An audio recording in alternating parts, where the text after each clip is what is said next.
Hey everybody, it's Mark Vogt. Welcome to Vogtland Outdoors. This week's episode is a direct response to a new subscriber. I think he's Danish. I think he got transplanted to Chicagoland. I'm guessing there. Let me know, Jacob, if I guessed right about you. But he said, hey, great method, this whole Vogtland shooting method, this whole Vogtland string walking method. But what if you have a bow that does not have a center cut rest? What then? Does this work?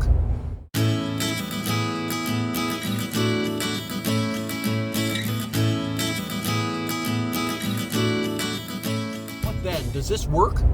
And today's video is all about showing you, yes, it can. So I've got my 35-pound, 84-inch, yeah, baby, 84 inches, 72, 80. It's big. It's like I think it's 78-inch longbow in the back, and we're going to go and learn how to use that with the Vogtland shooting method and the Vogtland string walking method. And let's get out there.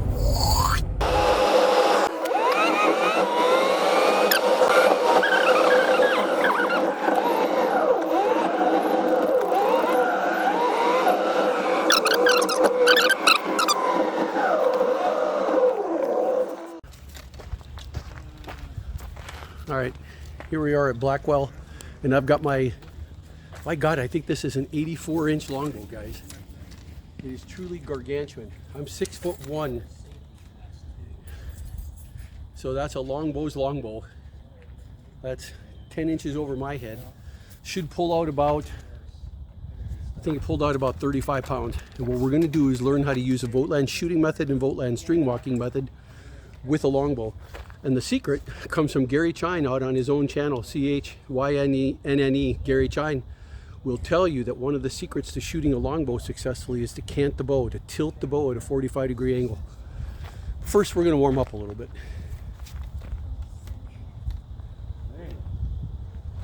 And find a glove.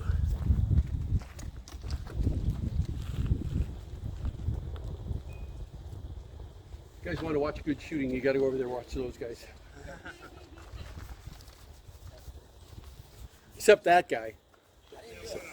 I'd do it. Watch him. Yeah, go watch them. Whatever. There's a lot of love here at Blackwell. A lot of love. A lot of love. How many offerings will you be making this afternoon to the Blackwell Green?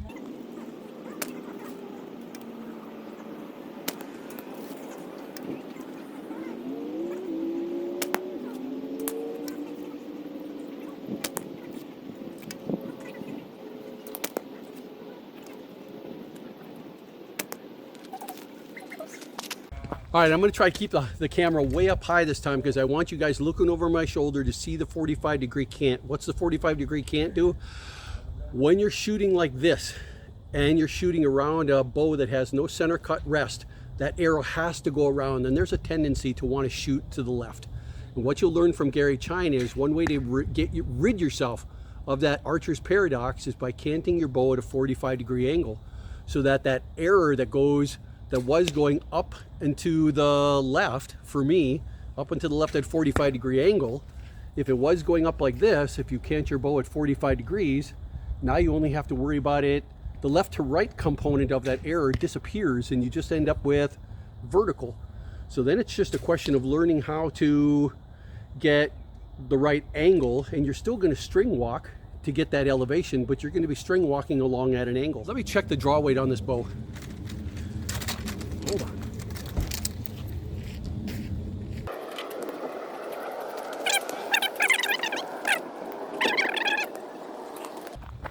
.02.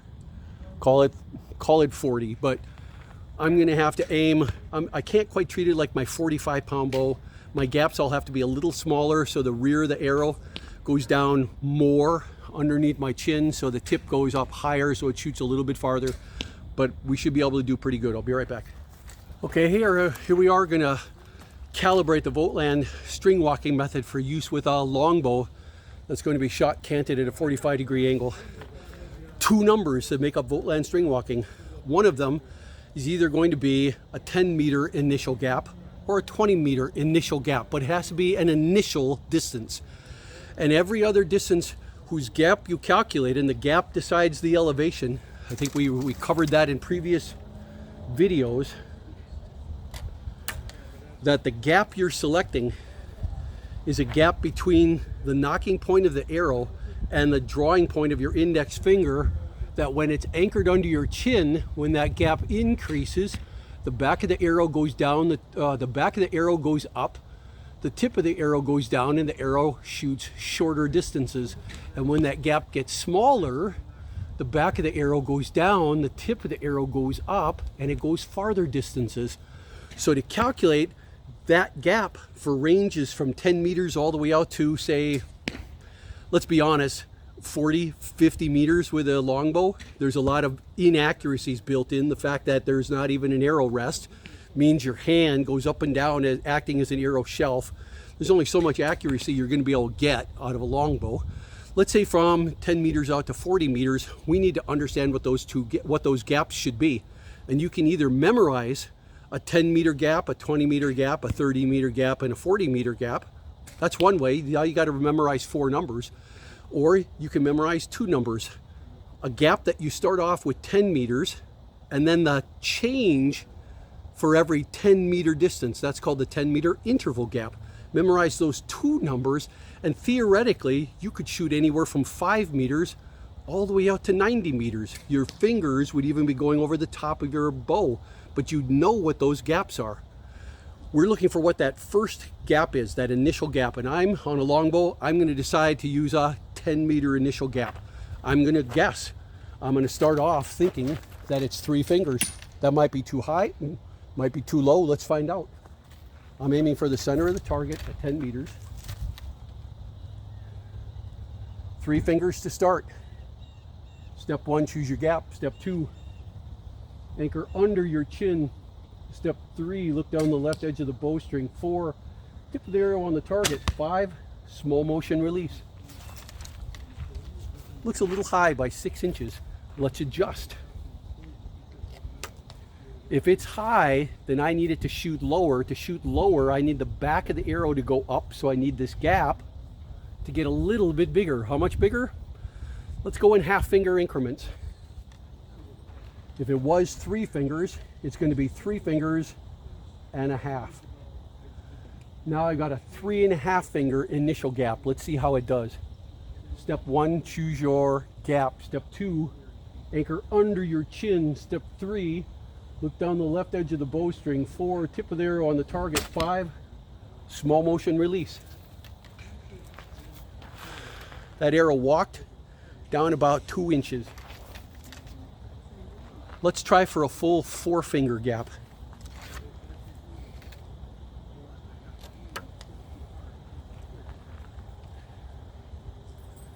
Step 1, choose your gap. 3 fingers. Sliding down, there's my 4th finger. Step 2, anchor under your chin. Step 3, look down the left edge of the bowstring. 4, tip of the arrow on the tip of the target. 5, small motion release. Talking too long? Let's shoot another one.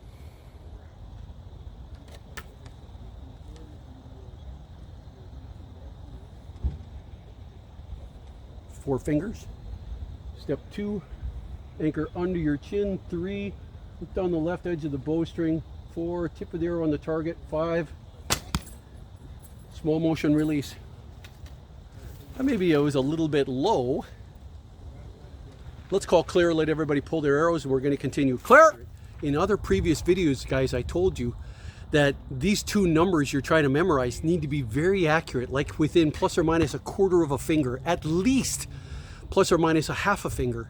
The initial gap is, if you get it wrong, is going to introduce plus or minus 2, even 3 meters, 2 or 3 yards of error in every single shot that you calculate. So if you get it wrong, you're constantly introducing error, and the whole goal here is that you're trying to remove error from your shot.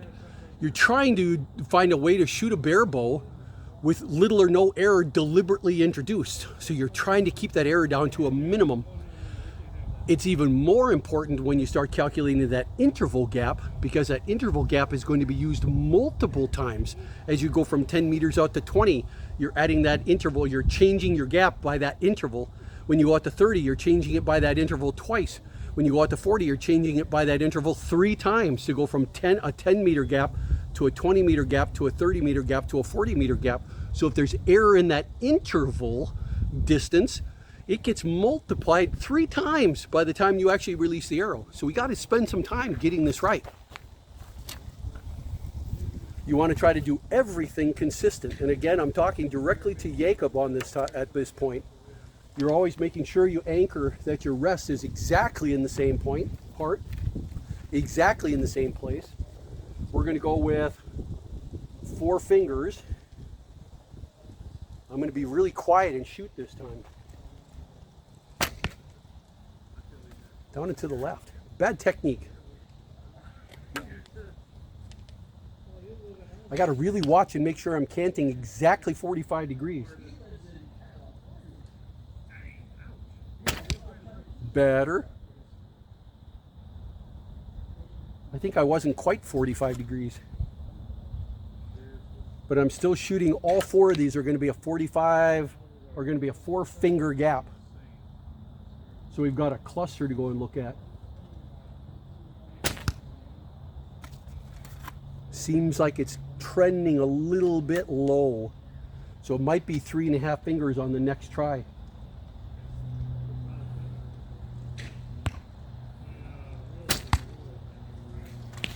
Okay. I'm not used to having to lean forward on my shot, but that's the only way that the bow is going to physically clear at full draw, is going to clear my underarm. And that's what you need.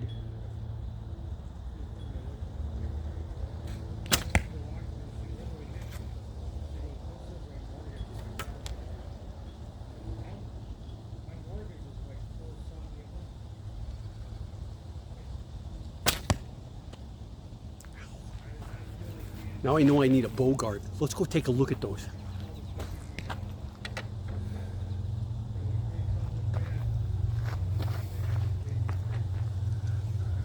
Clear.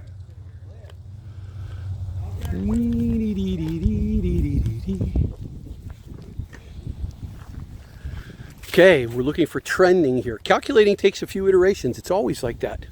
And what we see, reasonably, 3 out of 6 arrows were a good height. The other 3 floated around. Left to right, they all trended left, which probably means Mark's not really at a 45 degree angle. That instead of being at a 45 degree angle, I'm a little bit less at the moment I shoot. Arrows are trending left. I got to make sure it's really a 45 degree angle before I shoot. So we're going to try next. We're going to try a 3.5 finger gap and see if these all rise up to right here. 3.5 finger gap. Good distance, bad release. Learning how to cant and shoot like this instead of like this takes a little bit of work for me.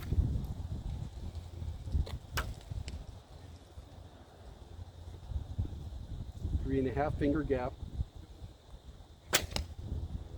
Still good distance. I think we've nailed the distance down of 3.5 fingers for my 10 meter initial gap.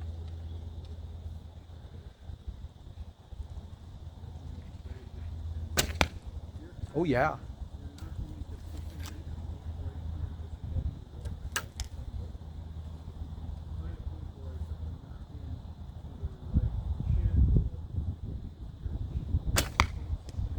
Good distance, shot left.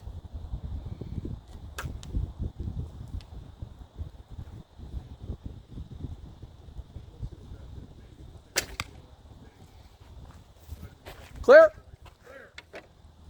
Let's go take a look at those. Those were encouraging. We're making progress.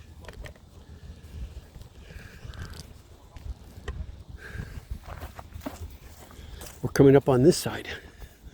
What I want you to pay attention to is the height. That's what we're looking for here, guys. I got to work on my left to right. That's my release. That's my anchor. That's my canting. But the height, even this one that fell out, it was already up here somewhere. So we literally had 6 out of 6 within 2 inches of the right height here. So we're on to it. So that's our 10 meter initial gap. That's our initial gap. We chose it's going to be 10 meters for a longbow, and now we got it, 3.5 fingers. The next thing we're going to do is I've got that bag set out to 20 meters. The distance between them, 10 and 20, is a 10 meter. And I need to look for what is that change, that interval gap change for a 10 meter change in distance. It's going to hopefully be right around 1 finger. So we're going to start off with 2.5, and we're trying to find that number out. The B-roll. These guys, these characters. Those are the Blackwell ne'er-do-wells. The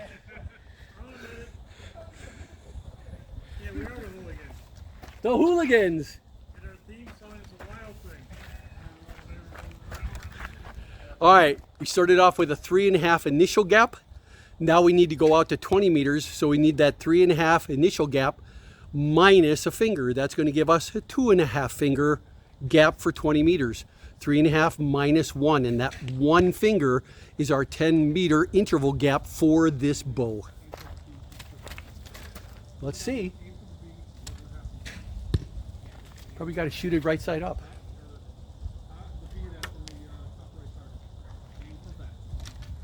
2.5 fingers.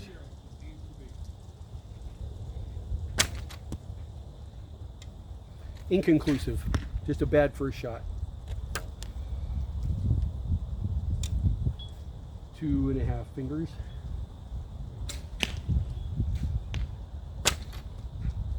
Still landed short. That makes it look like for this longbow, we'll shoot the whole set, all 6 arrows. But 1 finger may in fact not be enough for this bow. 2.5 fingers. Better, but still decidedly low. I'm not sure I'm getting a full draw. And you got to get that right.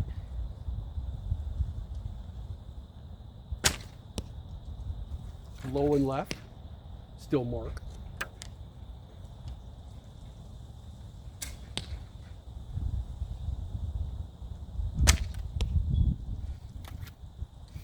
Low again.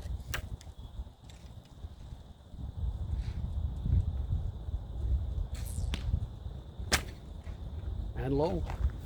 Definitely low. Let's go pull them, and we're going to adjust that gap to 1.5 fingers. We're going to move up in 1.5 finger increments. Okay, the very first round of looking for that 10 meter interval gap, we used 1 finger. We shot low, so now it's going to be 1.5 fingers, which means for a 20 meter target, I'm going to start off with a 3.5 finger gap, and then I'm going to walk up 1.5 fingers. Do you see how I didn't have to worry about trying to calculate my way from the knocking point of the arrow down? No, you just set your 3.5 finger initial gap, and now you walk it up to go up 1 finger and then another 1/2 finger.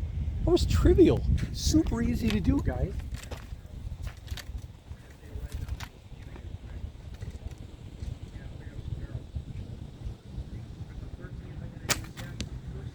Better. This bow actually felt like it liked that.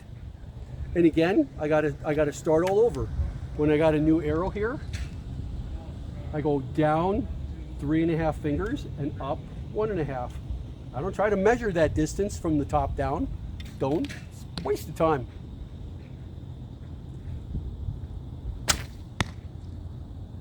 Good height.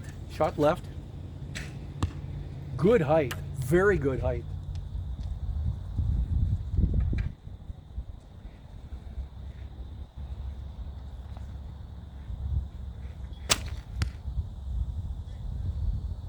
My cant was better.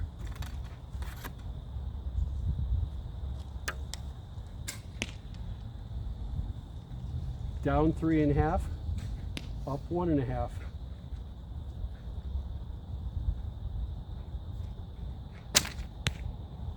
Good technique, good outcome. That was over 3 inches and down 3 inches. I'll take it. We're on the right track here.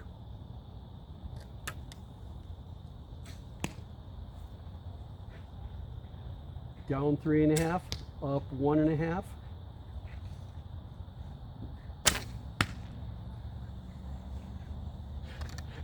B-roll. I don't know what I did. Good height, nearly long, missed the target. Welcome to archery. I can't even blame the wind. It's dead calm here. The sun was in my eyes? No, not really. It's the rotation of the earth. Down through, yeah, that damn Coriolis acceleration. Down 3.5, up 1.5. Last arrow. Pretty good, very good height. Let's go look at the good ones and talk about what we just learned and then wrap up. Because we're on to something here.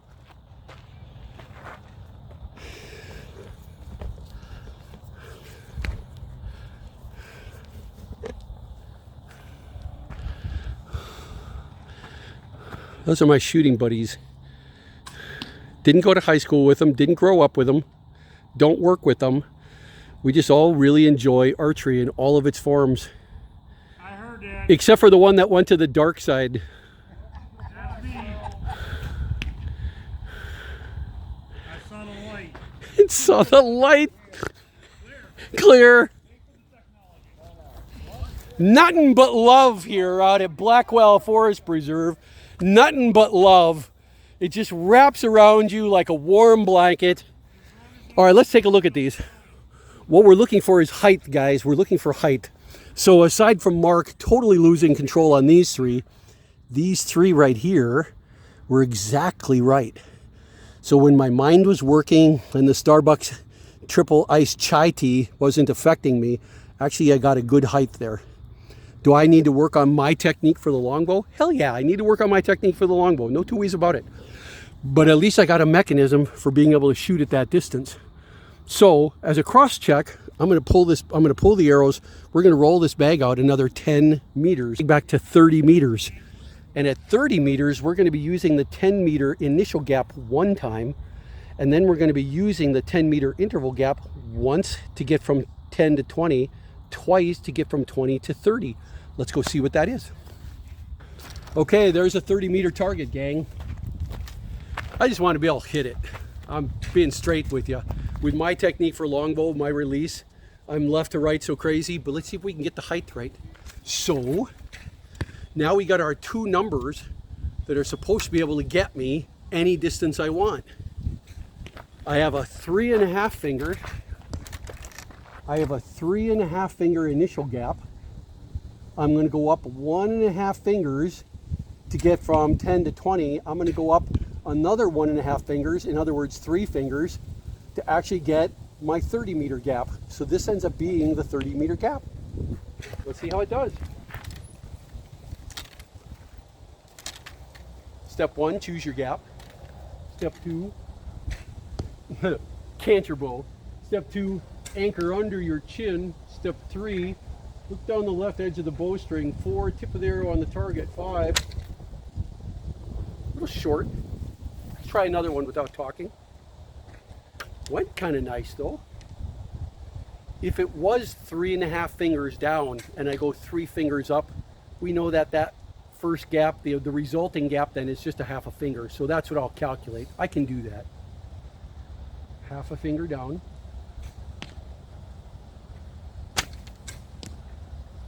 Not bad, flew kind of nice. Kind of fun.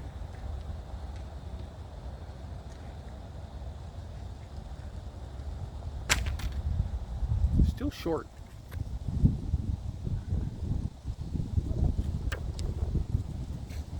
Let's face it, 38 pounds is not a big, it's not a strong longbow.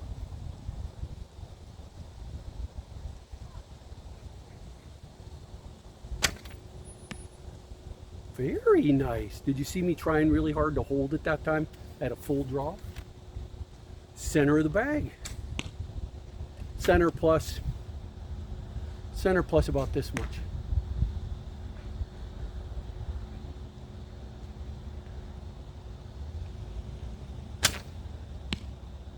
Same thing, good distance. Last one.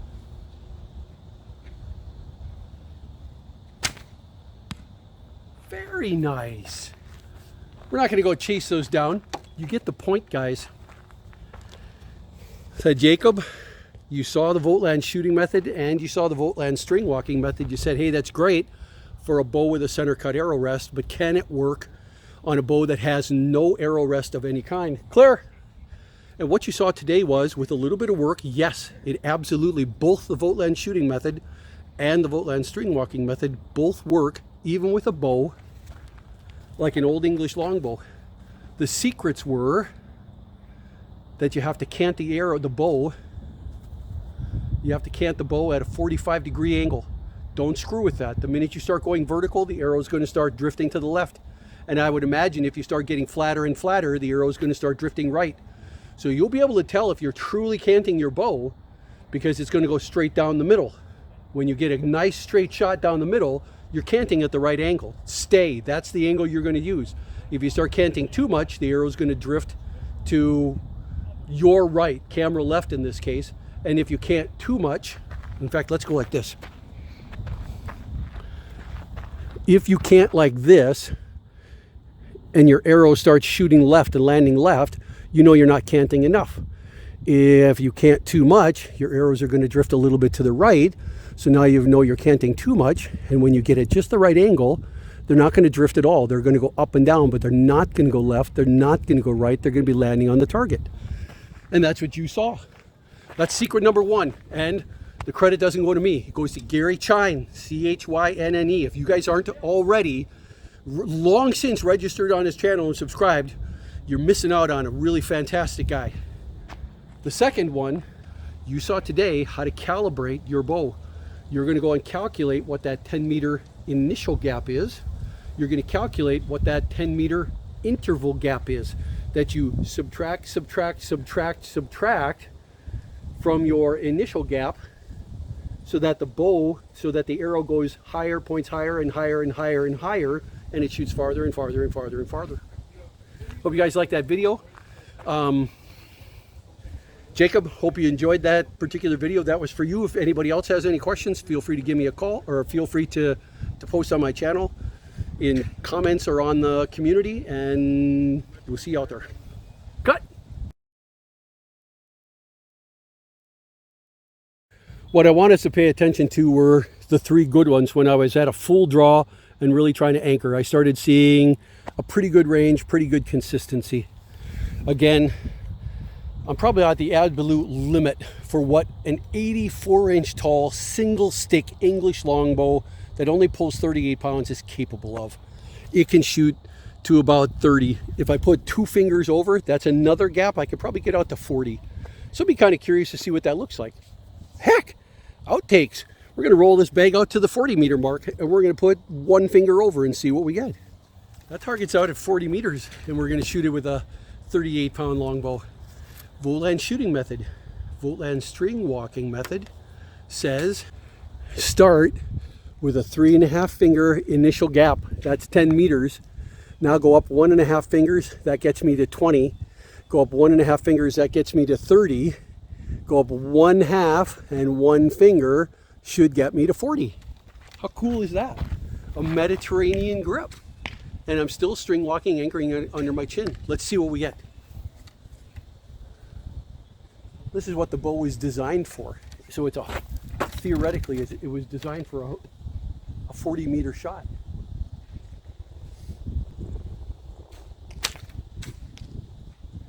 Provided you aim.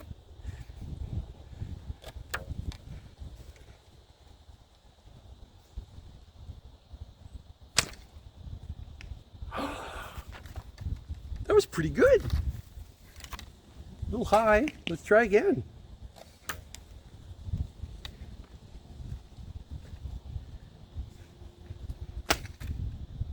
Mark pulls right. That was me.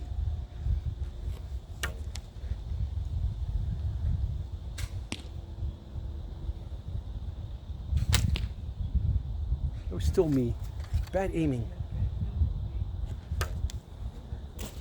Come on, Mark. Follow your own method. Step 1, choose your gap. Step 2, anchor under your chin. Step 3, look down the left edge of the bowstring. 4, tip of the arrow on the target. 5, just a little right.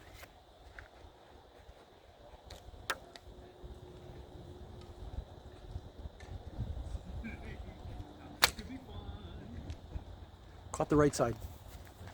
Clear. All right, guys, every once in a while I learn stuff. That's the cool part about this channel. I don't know everything, but what I'm starting to learn is at really long distances, how do I say this? At short distances, the archer's paradox happens. The arrow starts shooting off to the side, and it doesn't really have a time to start bending around and correcting. But what I noticed just now is that on my 40-yard target, I landed 2 on, but I landed 4 off and to the right. Like either I was canting too much, surprise, surprise, or maybe at those distances, the arrow has a chance to actually wrap around and start correcting. Let's find out. I'm going to try shooting first, canted up just a little bit, but I'm also going to try shooting it nearly vertical and see what happens. 1 finger over the bow, over the arrow. 1 finger over the arrow is the gap. 3.5 fingers to start, and then up 1.5, 1 to 20, 1.5, up 1.5 to 20, up 1.5 to 30, up 1.5 to 40 means I was up 4.5 fingers.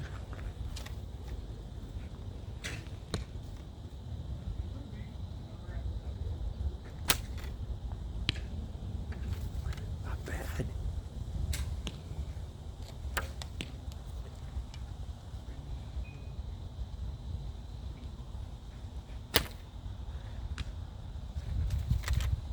Two on. Let's go nearly vertical.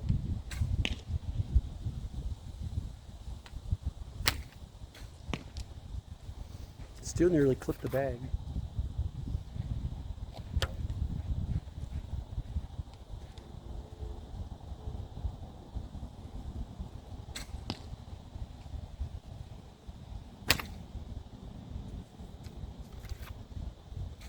Shot right.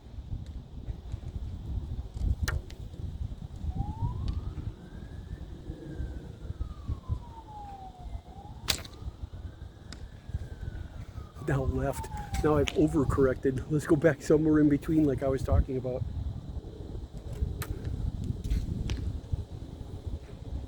Still 4 out of 5 on the bag so far. Oh, very nice. Center of the bag and a little bit to the right. So there you saw Vogtland string walking on a bow, but at longer distances on a bow without a center cut rest, you can actually get away with not canting as much. You're going to change that cant a little bit. Takes a little bit of work, but it's a great start. I'm going to go shoot some more.